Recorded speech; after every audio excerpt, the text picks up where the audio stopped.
Welcome back, folks. As you can see, if you were watching earlier, we had a heck of a little squall come through and didn't really affect these bees all that much. They kind of just hunker down and stay close and try to stay dry as best they can and keep their queen protected. I went ahead and put my suit on because this is like the worst possible time to ever try to handle bees.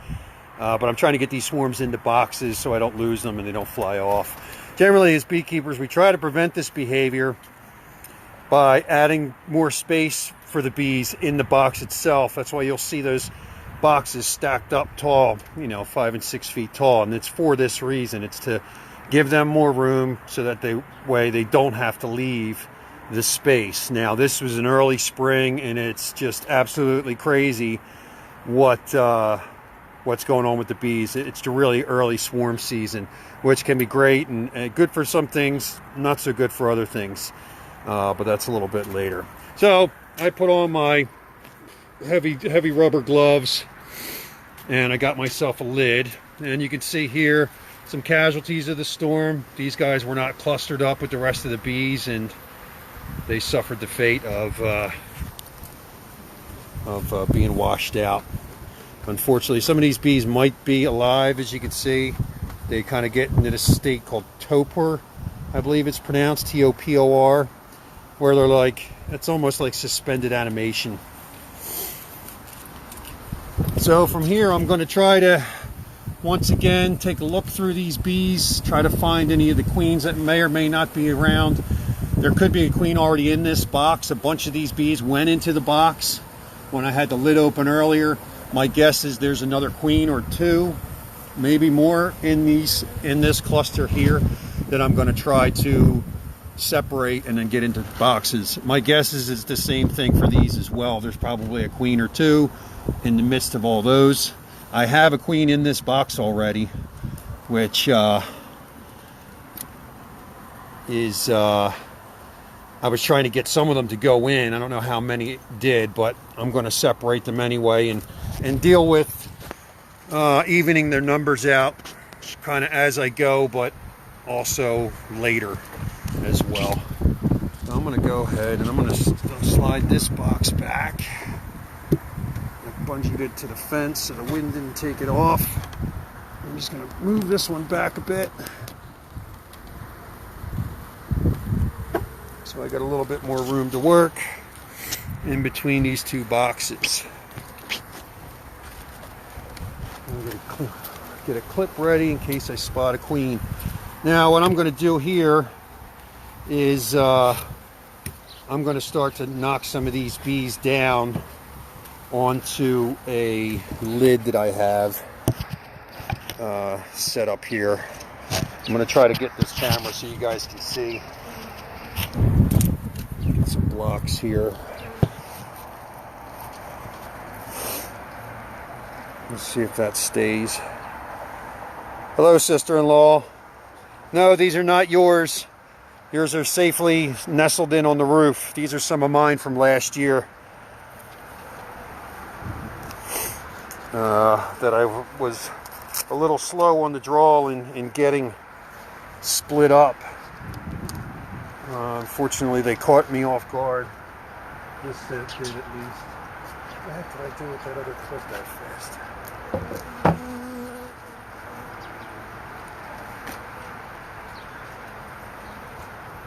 What did I do with it?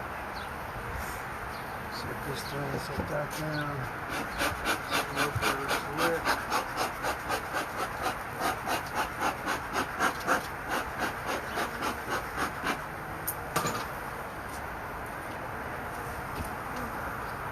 Oh, there it is. Here's my other clip. Okay, so like I said before, in this swarming state, they're pretty docile, generally speaking. You add wind, rain, and cold, and you get a little bit more,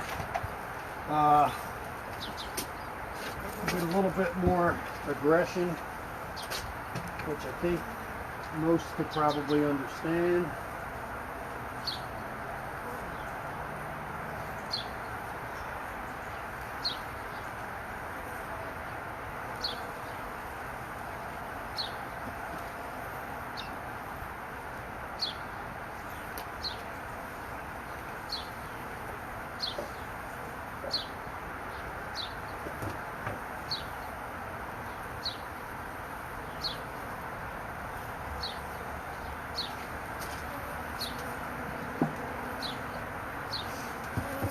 for the radio silence here, guys. I'm trying to get myself situated so I can pull this off relatively smoothly.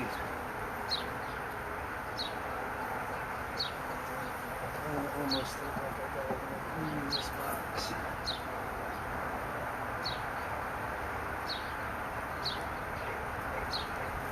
I do. That's why they're not paying her any attention. Okay.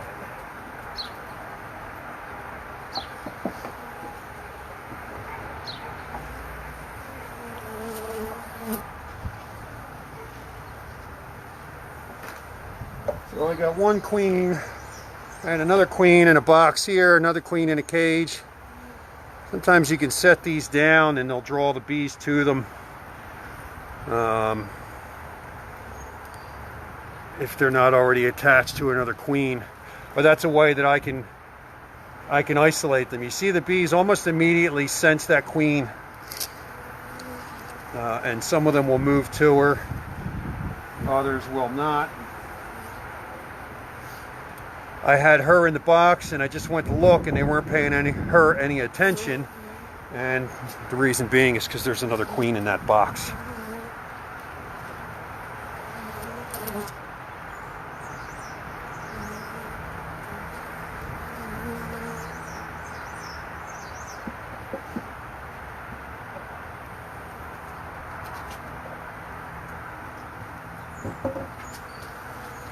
So like I said, they're not paying that one any attention. Now, not all these queens are meant to survive.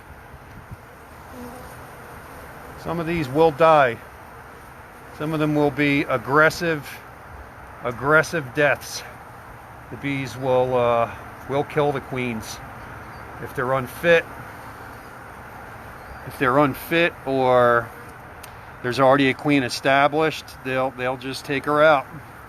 That's the cruel, harsh reality of nature. It's survival of the fittest, and the bees are 100% as ruthless as it gets when it comes to their survival.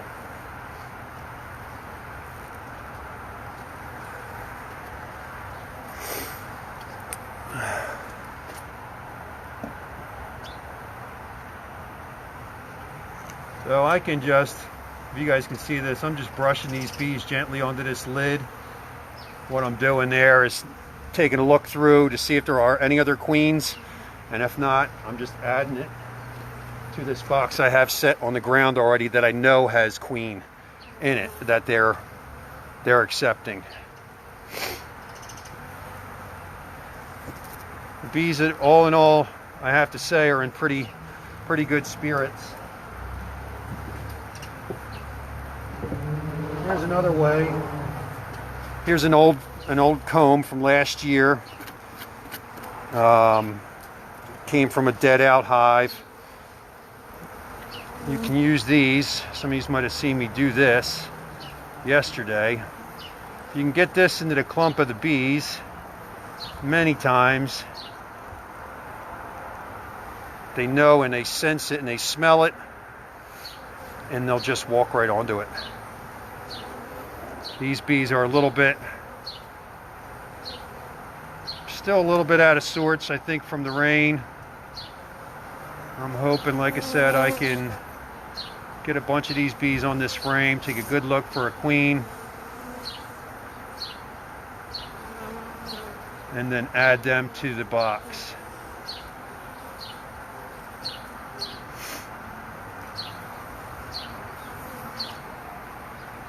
A lot of times you see people shake bees. You might see them shake a swarm into a box. And you can do that and be successful with it. Now you see, if you look at that queen cage now, since I started moving these bees away, look at them now. They're really interested in that queen.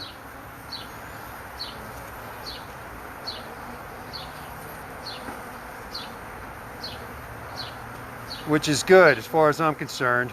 They're not showing any aggression towards her. They look like they're trying to attend to her. Maybe, or maybe it's just the box. I'm having, a little trouble telling, but we'll see.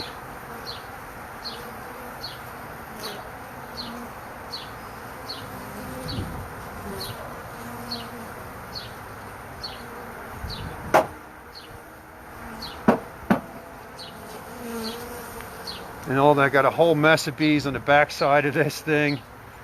So what I think I'm going to do is set this queen on this box. Now that she's got some interest, and hopefully they'll accept her as a queen. Maybe, maybe not. You never know. You never can tell, c'est la vie.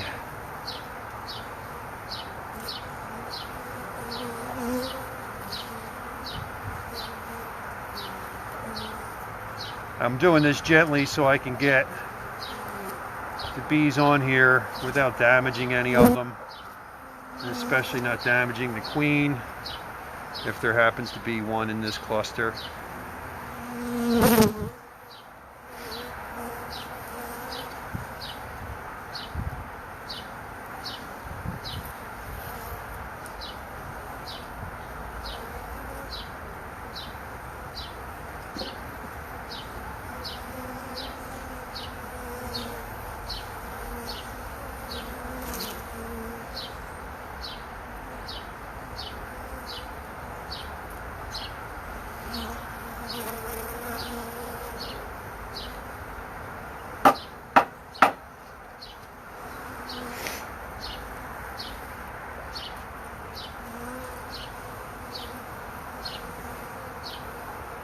Generally don't like wearing this suit because it's heavy and awkward, and look at all those bees, man.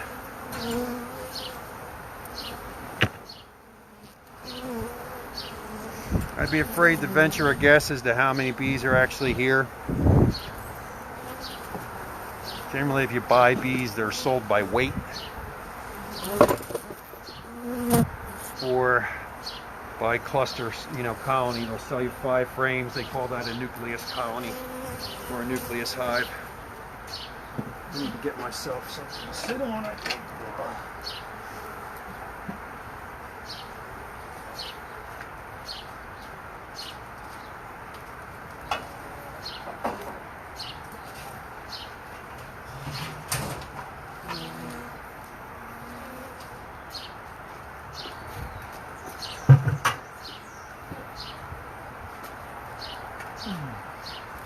Hope you guys are enjoying this. It's a lot of fun.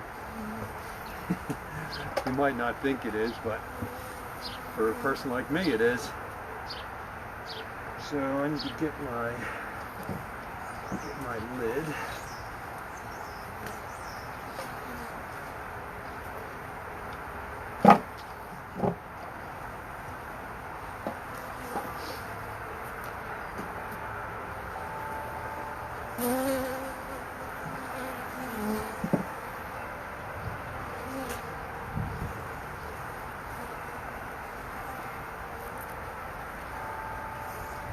And my hive tool,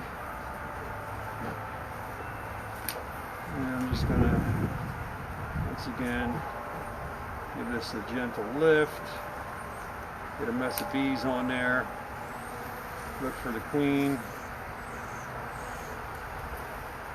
or a queen, and I see one, and I just lost her. There she is. There's another queen.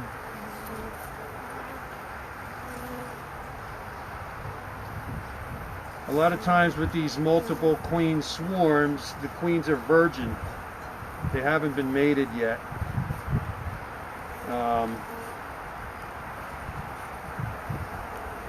You can tell by the size of their abdomen. It's naturally bigger than the rest of the bees. But when she's mated, it gets longer. They're segmented. You'll see when they're properly mated, there should be about 3 segments past the tip of their wings. And that generally is a pretty good indication that they're mated. Unless you're part of an artificial insemination kind of program, which is a little bit more advanced for most people, including myself. I don't want to do any of that kind of stuff. The bees do a pretty good job on their own making more bees.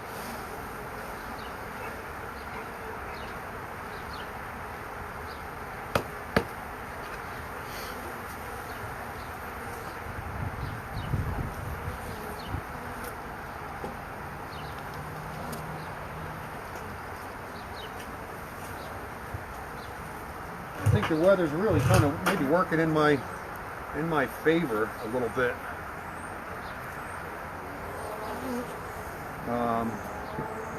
I feel like if it were warmer and sunny, I'd be dealing with a lot more bees in the air.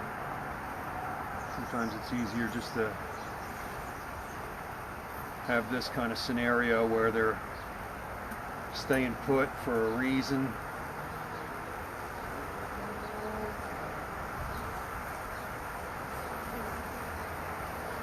I often get asked, how the hell do I even see the queens and tell them that they're different? When you do this for a little while, it's like anything else. You'll find that it all becomes easier. Being able to spot the queen gets easier because she moves differently than the rest of the bees. They have different jobs and serve different purposes, so their behaviors are different. They walk differently. The other bees respond to them differently.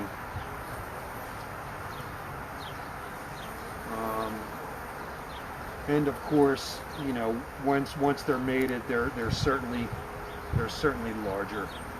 I'm trying to keep an eye out for queens on this because I'm adding these bees to a colony here that I know has a queen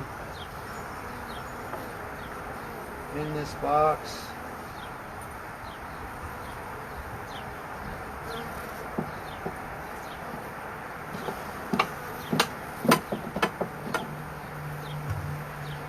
Not all of these queens, like I said, are going to survive or are meant to survive. I'm going to do my best to save as many as I can, but the reality is I can't save them all. It's kind of funny. Some of us in the beekeeping community get a chuckle out of that phrase, "save the bees." The honeybees are just fine. It's your native pollinators that are facing the problem. Because they're solitary bees usually, and they nest in the ground. Industrial agriculture and pouring poison into the ground is what's killing them. So if you're one of those people that's spraying your lawn for weeds and dandelions, you're part of the problem. Welcome aboard.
Okay, so I got one box full.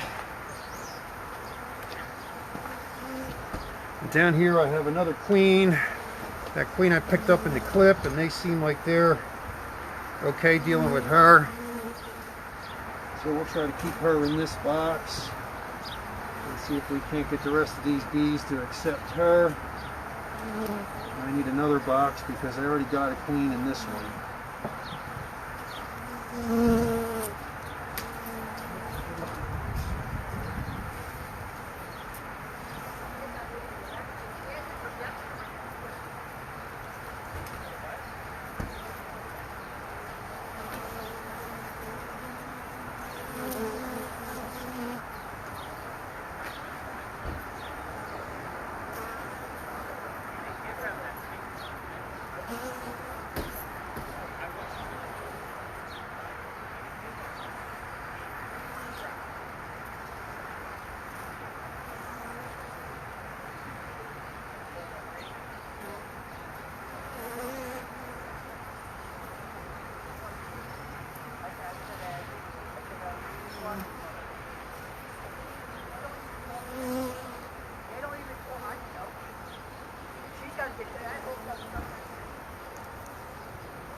You guys are still watching, I'm still here. Sorry I'm not talking. Just trying to go through these. Get the bulk of these bees into these boxes.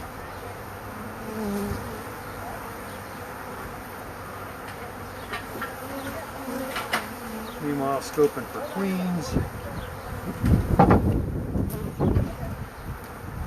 hoping that I got most of them out of this bundle.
Anybody still watching? Cool. So I got most of the bees off of this box. I think these guys are just kind of hanging loose right now. That pheromone they release when they swarm is really powerful. And you oftentimes get bees moving back to the same locations they swarmed time and time again because that smell like never leaves. It's always, it seems like it's always there. Now I'm going to move this box and let these guys settle down.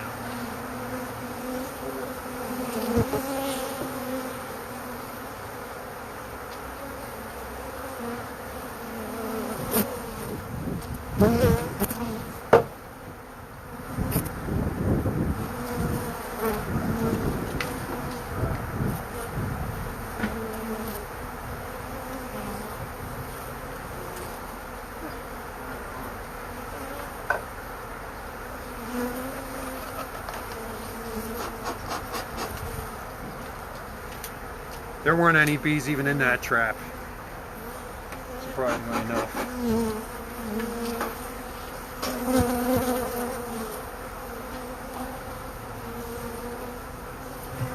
Now we can work on the other side. Let me see if I can relocate you guys. Since this box, there's some few stragglers on this box, but none of the bees even went in it. I think they got kind of stuck in the rain. Sorry, there was bees all over my phone. How's that? That's not a bad view, I guess.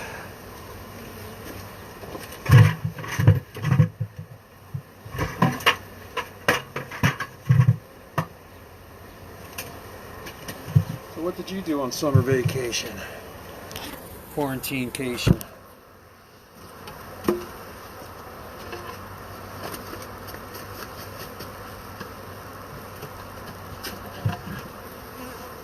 So now we're going to do the same process for these guys. This is a bit trickier because they're on this fucking fence. Excuse me. They're on this fence. So with this case, I'm going to try to use the brood frame, that empty frame, and I'm going to set it right next to them. Just like this. Stuff it in that corner, try to get it to rest, even rest on the bees. They'll move.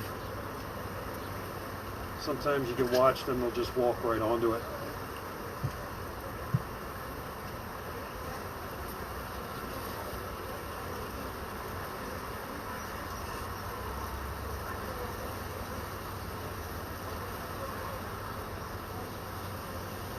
Sometimes not, but some bees making their way off of the fence onto it. Just going to try to see I'm just covered in bees. Give myself a little smoke bath. This smoke, I use pine needles. Nice cool smoke. You get a small ember base going in there, and then you jam it full of pine needles, and it just smolders for hours and hours once you get it hot.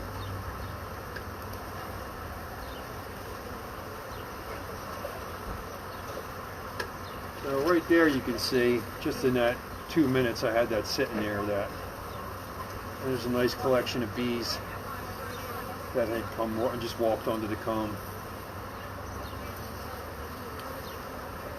As always, I'm vigilant for the queen. I'm happy and okay with not seeing her on there. I'm just going to take this and knock these bees into this box that already has a queen in it. A lot of times you get them to just settle down with that queen, and then I can make multiple splits. I might even, you know what, I'm going to approach this a little bit differently. I'm going to knock a good portion of these bees just down onto this lid and get them to try to walk in this box. You can see down here at the entrance you got a bunch of bees with their asses in the air flapping their wings. There's a queen in this box. There's a queen in here. So what they're doing is they're floating those pheromones out there that says, hey, we got a queen in here, come join us. They don't always get the message right away, but doing something like that, just gently knocking them down, putting them closer to the entrance. Right there is a queen.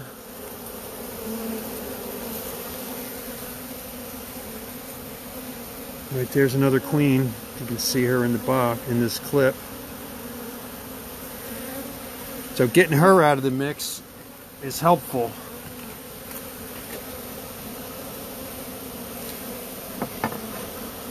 Like I said, after this rain, they're probably a little confused. You can see a lot of fanning going on here. There's a lot of behavior. That's good. I'm just going to knock them into the box. And like I said, there is a queen in there. I don't know if you can see her. She's in that little box right there. And the bees are paying her a lot of attention. And that's good. I want them to stop thinking about swarming and that swarm behavior and just start focusing on that queen and making sure she's all right. And it's so fast, they'll just start getting to work. When they build new wax, they often hold on to one another like this, kind of like barrel of monkeys, and they'll pull the wax. They generate the wax from their abdomen, little flakes of it, and they'll pull it off of one another and stack it, and make their comb. It's impressive. It's impressive how quickly they do it. Once again, I didn't see any queen in there, but I want to jam this box up full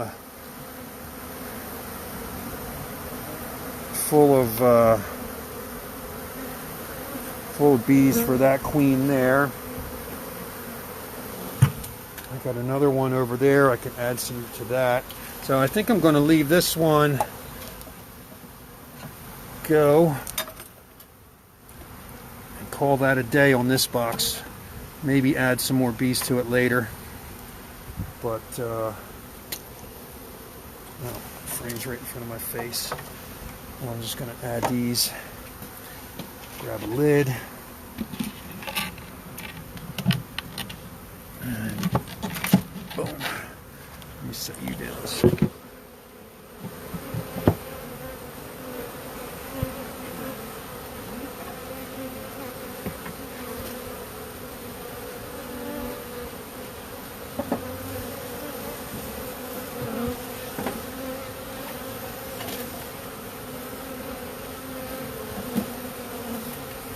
Grab some more frames. Sorry for the bad view. Has it been enough? Maybe that's enough video for now. It would make it a lot easier if I wasn't trying to do both of these at once. Alright, thanks for watching. I'll talk to you later.